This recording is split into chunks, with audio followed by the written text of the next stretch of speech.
بسم الله الرحمن الرحیم. ګرانو کتونکو نیکې هیلې احترامات ومنئ. محمد اویس یم د خپلې ادبي غاړې جټه واین سره ډېر وخت نه پس د نفیلا دیوانه سره ناست یو چې انشاءالله به هغه نغمه ده ژوند مبارک یې پوښتنه کوو چې ژوند یې څنګه تېرېږي او هغه نغمه شعرونه هم واورو. نفیلا دیوانه تاسو ته په خپل پروګرام کې هرکلی وایم. ډېره مننه. نفیلا ورور موږ څنګه کلي نه بار وو لکه څه پروګرام مو نه و ریکارډ کړی او زموږ څومره پیج مینوال دي هغه ټولو لکه دا کولی چې یار موږ ته پروګرام ریکارډ کړي او تاسو پروګرام نه راځي. موږ وایو چې یار تاسو لکه خپل د ژوند مبارک یې راته څه ووایي، ژوند مو څنګه تېرېږي او څه مصروفیات مو دي نن سبا. الحمدلله ژوند خو ډېر مزېدار تېرېږي. بس خو موږ غریبانو خو دغه مصروفیات دي چې بس دا ستړې مزدورۍ دي، د جټې نورې څه شی دي، دا غرونه دي، دا موږ دي. هغه نفیلا دیوانه اوس به موږ ته د دومره وخت نه پس لکه مینوال خو دغه کوي چې یار موږ ته ښایسته غوندې غزل یا شعرونه پیش کړي نو ډېره به شکریه وي ستا. مننه اویس بھائی، تا زه ډېره شکریه ادا کوم چې تا په دومره کم ټایم کې موږ ته ټایم مختصر راکړلو او زه مینوالو ته څو شعرونه ووایم انشاءالله چې دا بېدو ډېر خوښ شي. غزل ده چې نه د ستا او نه زما دي زمونږ منځ کې دلبره دا خبرې د بل چا دي. نه د ستا او نه زما دي زمونږ منځ کې دلبره دا خبرې د بل چا دي. زه د مخکې غوندې هم یم څه بدل خو یاره نه یم. زه د مخکې غوندې هم یم څه بدل خو یاره نه یم. په مما کوه شکونه ګمنونه د خطا دي. زمونږ منځ کې دلبره دا خبرې د بل چا دي.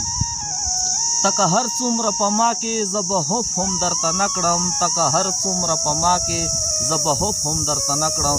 په مما کوه ظلمونه دا ظلمونه د خطا دي. زمونږ منځ کې دلبره دا خبرې د بل چا دي.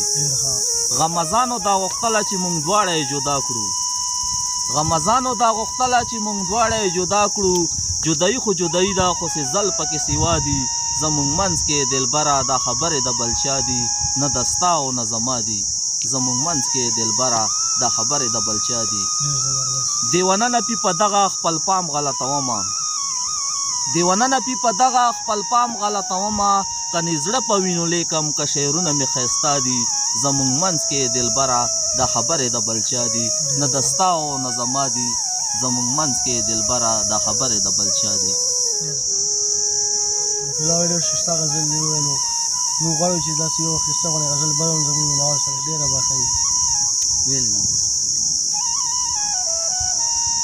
غزل ده بلو چې منې شه د ښکلو دغه ښکلي بچشایي غواړي او مینه مینه نه کړي هسې وینه د زړکي غواړي. منې شه د ښکلو دغه ښکلي بچشایي غواړي مینه مینه نه کړي هسې وینه د زړکي غواړي. دو ښکلو په سر بار سړي سره لنجې کوي ځان به قرضوړی کې بیا ځان ته بخیرې کوي. ډېر ښه.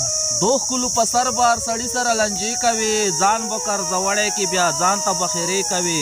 لږې پیسې نه خلي دا انډر پولي غواړي مینه مینه نه کړي هسې وینه د زړکي غواړي. تا ته خو به وایي ځه چې زو یاره چکر ته چای خو به وڅکو سټاپ خو وکړه دې هوټل ته.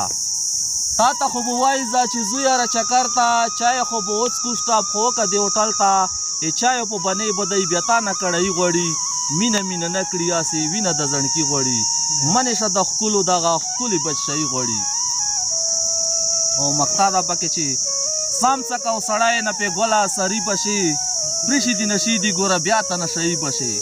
سام څه کو سړی نه پې ګوله سري بشي پرېښي دي نشي دي ګوره بیا ته نشهیي بشي.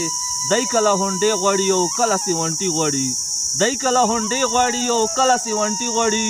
مینه مینه نه کړي هسې وینه د زړکي غواړي. منې شه د ښکلو دغه ښکلي بچشایي غواړي مینه مینه نه کړي هسې وینه د زړکي غواړي. ډېر ښه. ډېر ښه ډېر زبردست غزل دی وویل او موږ امید څه چې انشاءالله زموږ مینوال ته به ډېر زیات پسند شوی وي. مینوال د وخت کمی یې چونکې موږ د نفیلا دیوانه بل هم پروګرام ریکارډ کوو انشاءالله. وخت مختصر دی موږ ته اجازه راکړئ. د خدای په امان.